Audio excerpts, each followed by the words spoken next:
What about this for a slow reaction? It wasn't even a particularly late or sharp stop by the red Vauxhall. Utter disbelief with this one. Welcome to Drive and Fail 71. Got a phone number? I've got it on dashcam. That's about the only time that phrase sounds right. Have you got email? I've got a dashcam. I've caught that on video. Yeah.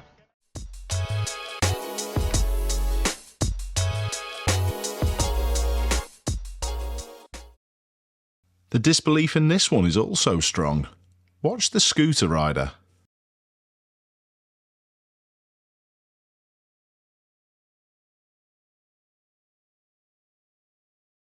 Probably a sat-nav says do this moment.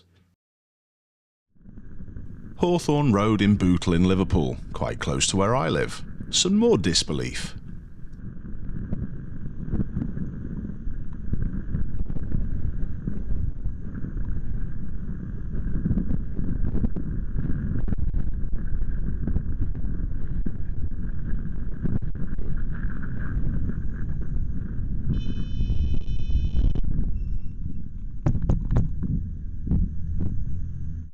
What are you trying to do?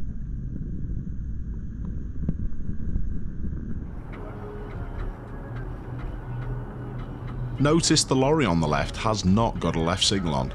If they had have done, I wouldn't have sat next to them like my viewer's done. But here, it shouldn't be an issue. Lorries can often need more space to do turns, but when this is needed, they might very well be straddling lanes. But this lorry driver's not planned this out very well. And watch what they do when the lights change. You've seen this journey takes 40 minutes, but traffic at this time is crazy. Yeah.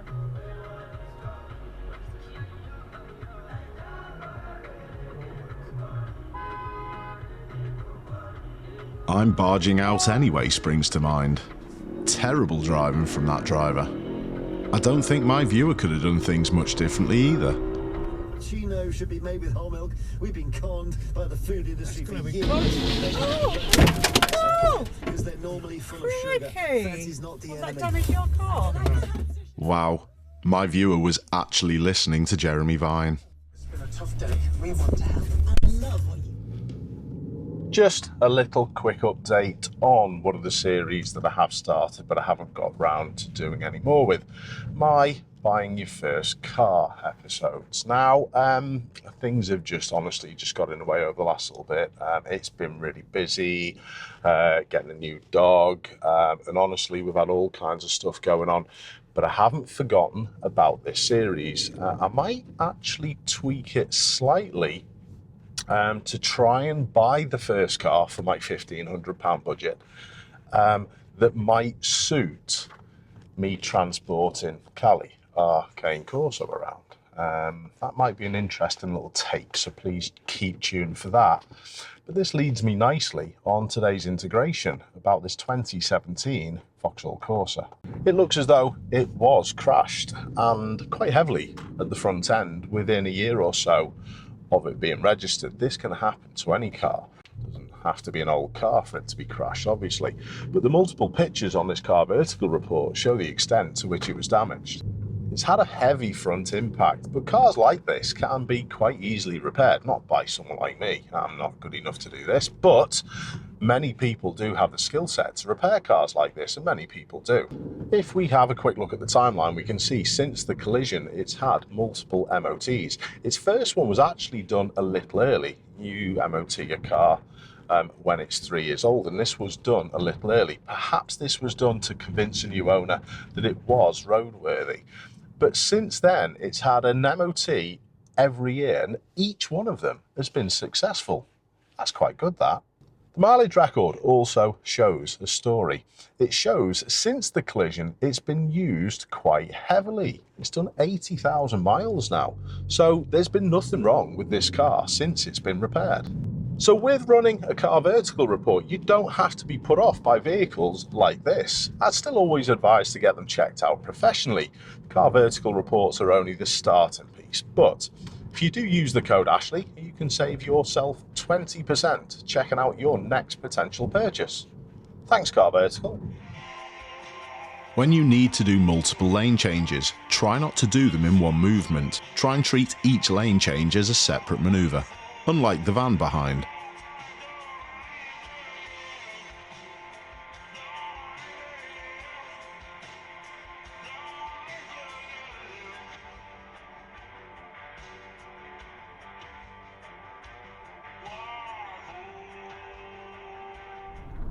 I bet this clip leaves you shaking your head.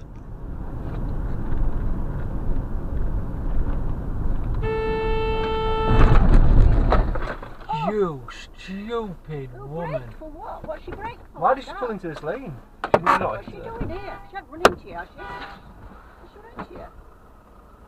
Has she run into him? No. What was she doing? What did she pull in for? Because she's thick. Oh, the stuff went flying.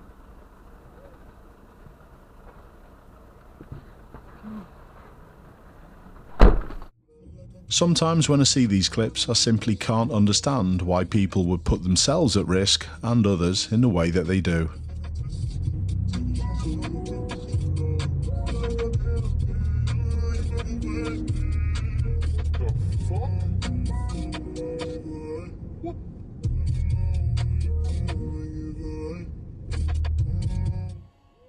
If you knew you were looking for a parking space and wished to parallel park, you wouldn't overtake the cyclist, would you? Not really. Spring's not really till April. Oh, what are you doing? Bicycle or the mini car. My God! What are you doing? It was a good job the oncoming car driver was paying attention, because the driver of the Fiat and the cyclist were too interested in their interaction. Terrible driving though. And then immediately stopped right in front of it. Who would think it's a good idea to ride a scooter towards oncoming traffic? My viewer looked after them. And I mean them. There's two on there.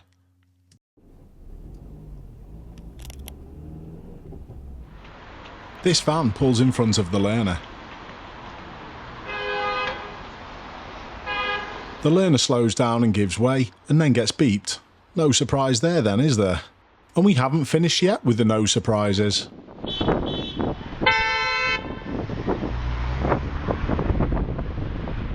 How can anyone use an ambulance with blues on to get themselves further up the road?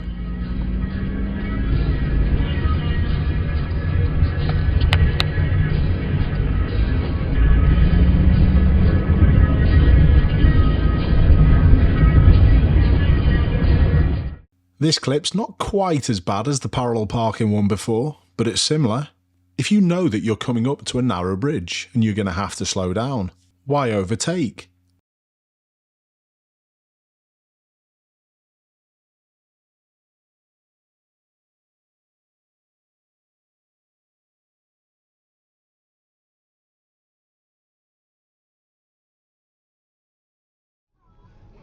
When someone does this at a multi-lane roundabout, is it disbelief or expected? Watch the black estate car next to my viewer.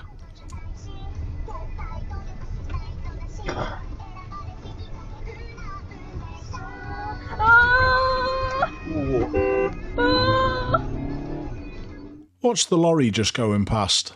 And I'm pretty sure the driver of the white Honda SUV that overtakes my viewer in a moment is in disbelief at what the lorry driver does.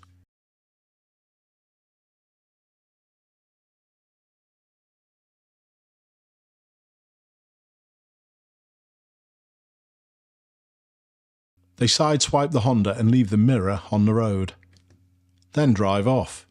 I'm suspecting there was other damage, but it was difficult to tell. I think incidents like this are getting more common. This is Smiler Bob exiting a Tesco car park, and have a look at the driver of the red vehicle that approaches from behind. Does Smiler Bob look like he's parked?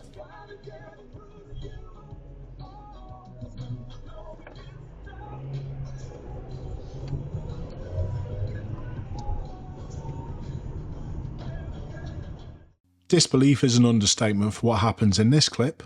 It's the driving school vehicle 2 in front that we're going to be watching, and a van that's going to be overtaking shortly.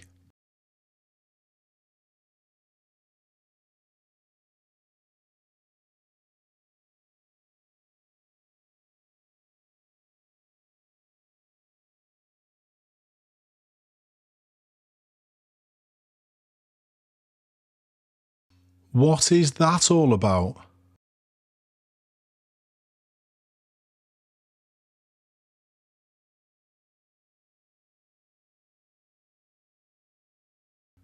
This is the little piece of footage from a minute earlier, and this learner car's 2 in front again, and I think this is the van driver on the left. Nothing happened. Sometimes I still can't get my head around how people treat learner drivers. This is a driving lesson being conducted, and watch this car behind overtake.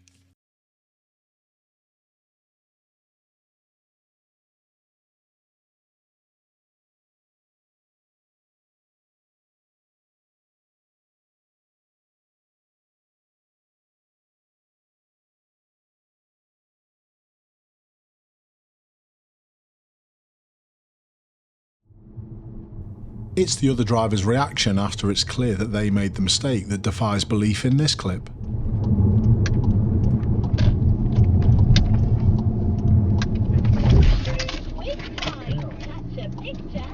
At least be man enough to hold your hand up when you've caused the problem. And then you get road users being questioned for stopping at an amber light like they should.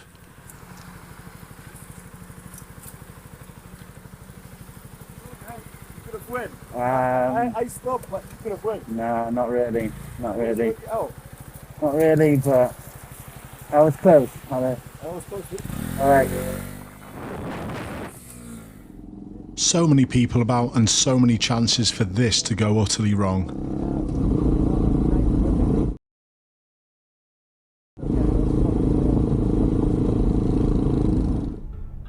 No commentary required in this clip. I just promise I'll be shaking my head in time with yourself.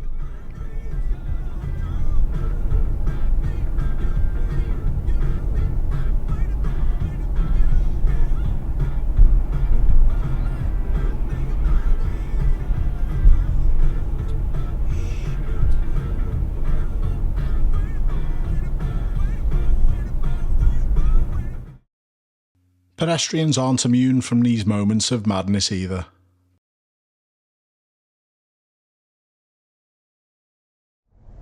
Some more disgraceful behaviour around a learner driver.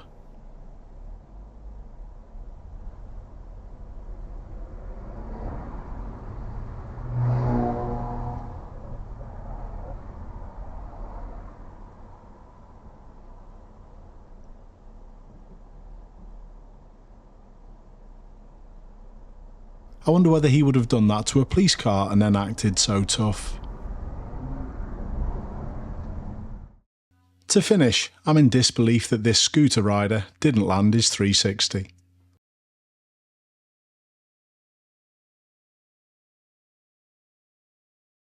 Joking apart, I hope he was okay. Keep safe everyone, I'll see you soon.